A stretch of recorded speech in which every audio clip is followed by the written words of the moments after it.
Hello everyone, welcome to this video. और आज की वीडियो में हम लोग डिस्कस करेंगे इजराइल के बारे में, जो वहाँ पे बहुत बड़े बड़े प्रोटेस्ट हो रहे हैं तेल अवीव में, जो कि कमर्शियल कैपिटल है इजराइल की। मेन कैपिटल है जेरूसलम। हालात इतने खराब हो गए हैं कि जो इजराइल के प्रेसिडेंट हैं वो खिलाफ हो गए हैं प्राइम मिनिस्टर नेतन्याहू के खिलाफ। इनके जो डिफेंस मिनिस्टर थे उन्होंने भी गवर्नमेंट का अपोज किया, जिसके बाद उनको फायर कर दिया गया। प्लस जो इनकी मिलिट्री है, मिलिट्री में एक इनकी रिजर्व फोर्स है, उसमें जितने भी जवान है ना वो अब ड्यूटी पर रिपोर्ट करने से मना कर रहे हैं। और प्लस जो इजराइल का सबसे अजीज दोस्त है, सबसे बड़ा इनका भाई है यूनाइटेड स्टेट्स ऑफ अमेरिका, उसने भी इस मैटर के ऊपर अपना कंसर्न जताया है। तो यही सब जानेंगे इस वीडियो में कि ये प्रोटेस्ट क्यों हो रहे हैं, ऐसा क्या कर दिया है नेतन्याहू की गवर्नमेंट ने जिसकी वजह से ये प्रोटेस्ट हो रहे हैं। तो देखिए, प्रोटेस्ट का रीजन ये है कि आप तो जानते ही हो, देखो जल्दी में अभी प्राइम मिनिस्टर नेतन्याहू फिर से सत्ते में आए थे। पीएम नेतन्याहू की गवर्नमेंट ने एक जुडिशियल रिफॉर्म नाम का एक बिल था, उसको पास कर दिया है इजराइल में, जिसकी वजह से ये सारे प्रोटेस्ट अब होने लगे हैं। और लोगों को लग रहा है कि भैया ये जो गवर्नमेंट है उसने बहुत बड़ा अटैक किया है डेमोक्रेसी के ऊपर इजराइल में। अब सवाल आता है कि भैया ये जो रिफॉर्म आया है जुडिशियल वाला, उसमें ऐसा क्या है कि इतना बड़ा प्रोटेस्ट हो गया और डेमोक्रेसी के ऊपर उंगली उठ रही है। तो ये जो इनका जुडिशियल रिफॉर्म है ना, इन्होंने कई सारे प्रोविजंस ऐसे इंट्रोड्यूस किए हैं जिसकी वजह से जो सुप्रीम कोर्ट है, जो highest apex body of judiciary है इनकी इजराइल में, उसकी पावर्स को बहुत ज़्यादा अंडरमाइन कर दी है। कैसे कर दिए ये भी जानते हैं। और ऐसे इल्ज़ाम लगाए जा रहे हैं कि भैया गवर्नमेंट अब डिक्टेटर बनने की कोशिश कर रही है, लेजिस्लेचर को एकदम ऊपर ला रही है और ये जो जुडिशरी है उसको बिल्कुल नीचे ला रही है, जिससे पूरी तरह से लेजिस्लेचर कंट्रोल कर रहा है सुप्रीम कोर्ट को। जिससे क्या होगा, लेजिस्लेचर पूरी तरह से कंट्रोल कर लेगा सुप्रीम कोर्ट ऑफ इजराइल को। अब चलिए डिटेल में समझते हैं कि ये जो जुडिशियल रिफॉर्म है उसमें ऐसा क्या क्या किया गया है। ठीक है, तो होता यूँ है 4 जनवरी 2023 न्यू ईयर के जस्ट बाद इनके जो मिनिस्ट्री ऑफ जस्टिस है, एक मिनिस्ट्री ऑफ जस्टिस इनके यहाँ एक मिनिस्ट्री है जो देखती है जितने भी जुडिशियल रिफॉर्म होने हैं, ये जो जितना भी जुडिशियल सिस्टम है उसको सुपरवाइज करती है, including the appointment of supreme court जजेस। हालांकि प्रोटेस्ट जनवरी में नहीं होते हैं क्योंकि ये जो बिल आया था उसको रेटिफाई नहीं किया गया, तो उसको रेटिफाई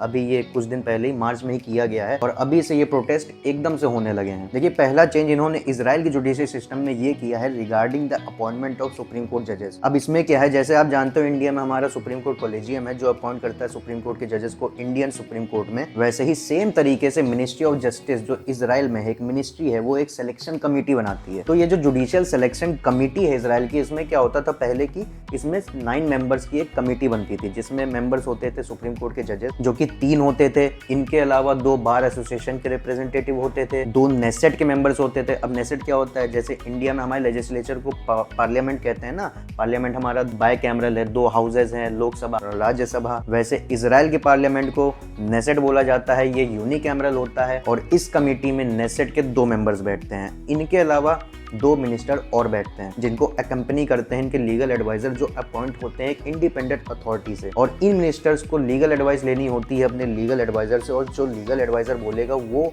एडवाइस इनके ऊपर बाइंडिंग होगी। मतलब अगर लीगल एडवाइजर ने कह दिया कि इस जज का सिलेक्शन होना है तो मिनिस्टर को वो एडवाइस बिल्कुल बाइंडिंगली फॉलो करनी पड़ेगी। अब कमेटी बनाने के बाद वोटिंग कराया जाता है। वोटिंग में क्या है कि भैया अगर कोई ऐसा जज है जिसको अपॉइंट करना है to any other court other than the supreme court, तो इसमें 9 में से सिंपल मेजोरिटी चाहिए होती थी, मतलब 5 वोट चाहिए होते थे। लेकिन अगर सुप्रीम कोर्ट के जज को अपॉइंट करना है तो ये जो 9 मेंबर्स है इनमें से 7 लोग का वोट चाहिए होता था फेवर में। तो ये जो अभी तक का सिस्टम था उसमें आप देखोगे तो आपको पता चलेगा कि भैया ये जो जुडिशरी थी उसका ज्यादा रोल था अपॉइंटमेंट्स ऑफ जजेस में। लेकिन अब क्या कर दिया है, ये जो नया अमेंडमेंट किया है बेसिक लॉ ऑफ इजराइल में। अब बेसिक लॉ क्या होता है, जैसे अपने यहाँ कॉन्स्टिट्यूशन ऑफ इंडिया है वैसे उनकी कॉन्स्टिट्यूशन को बेसिक लॉ कहा जाता है। और बेसिक लॉ में सारी इंस्टीट्यूशन डिफाइंड है, लेजिस्लेचर, जुडिशरी और ये सब दिया हुआ है। तो इसी में अमेंडमेंट करके ये जो सिलेक्शन कमेटी है इसमें लेजिस्लेचर और एग्जीक्यूटिव का रोल ज्यादा बढ़ा दिया है as compare to the judiciary. अब इसमें क्या कर दिया है, जो 9 मेंबर की जो कमेटी थी उसको 11 कर दिया है, जिसमें से 1 मेंबर होंगे मिनिस्टर ऑफ जस्टिस जो इस कमेटी के चेयरमैन भी रहेंगे। इनके अलावा 2 गवर्नमेंट के मिनिस्टर होंगे, प्लस लॉ एंड जस्टिस की जो कमेटी है उसके चेयरमैन रहेंगे। इसके अलावा Knesset committee plus Knesset state control committee के चेयरमैन रहेंगे। सुप्रीम कोर्ट का प्रेसिडेंट रहेगा, प्लस 2 जज ऑफ सुप्रीम कोर्ट रहेंगे और लास्ट में 2 पब्लिक के रिप्रेजेंटेटिव होंगे जिसको चूज करेगी मिनिस्ट्री ऑफ जस्टिस,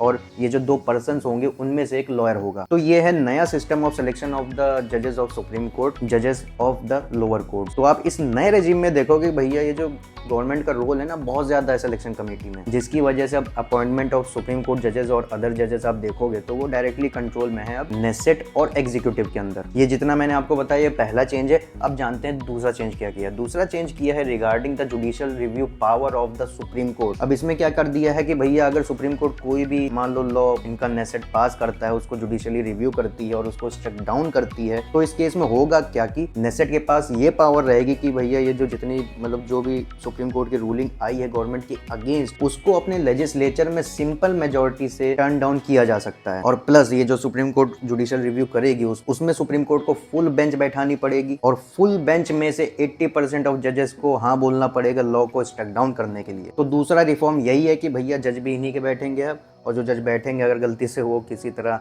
इनके लॉ को स्ट्रक डाउन कर दिए तो उस जजमेंट को लेजिस्लेचर अब ओवरराइड भी कर सकता है, and that too with a simple majority. मतलब सिर्फ 50% मेजोरिटी इनकी 120 सीट्स की होती है भैया इनका जो लेजिस्लेचर है, और उसमें से मतलब कितना वहाँ 61 चाहिए होगा वोट्स। अब ये जो तीसरा रिफॉर्म जो किया गया है वो रिगार्डिंग किया गया है legal advisers of these ministers. अब मैंने आपको बताया था ना सिलेक्शन कमेटी में 2 मिनिस्टर बैठेंगे जिनके साथ इनके 2 लीगल एडवाइजर भी बैठेंगे, और जो लीगल एडवाइजर बोलेगा वो बाइंडिंग होगा उस मिनिस्टर के ऊपर, और मिनिस्टर को based on that recommendation by the legal adviser accept या रिजेक्ट करना होगा जज को। और इसमें भी सबसे बड़ी खास बात ये है कि ये जो लीगल एडवाइजर होते हैं उसको गवर्नमेंट अपॉइंट नहीं करती है, इसके लिए एक इंडिपेंडेंट अथॉरिटी है वो अपॉइंट करती है लीगल एडवाइजर को, और ये असाइन हो जाते हैं मिनिस्टर्स को। लेकिन नए रिफॉर्म में ये कर दिया है कि भैया अब ये जो लीगल एडवाइजर आएंगे उसको उनको सेलेक्ट करेंगे मिनिस्टर्स, और ये जो रिकमेंडेशंस होती हैं लीगल एडवाइजर की वो बाइंडिंग नहीं होगी मिनिस्टर्स के ऊपर। तो एक तरह से ये जो मेजर रिफॉर्म्स मैंने आपको बताए उसको आप जान के समझ गए होंगे कि भैया अब जुडिशरी बिल्कुल ही अंडर आ चुकी है लेजिस्लेचर के, और जुडिशरी अब बहुत ज्यादा कमजोर पड़ चुकी है लेजिस्लेचर नेसेट के सामने, और इसी की वजह से इतने सारे प्रोटेस्ट हो रहे हैं। और इसके पीछे एक और रीजन ये बताया जा रहा है कि भैया ये जो पीएम नेतन्याहू हैं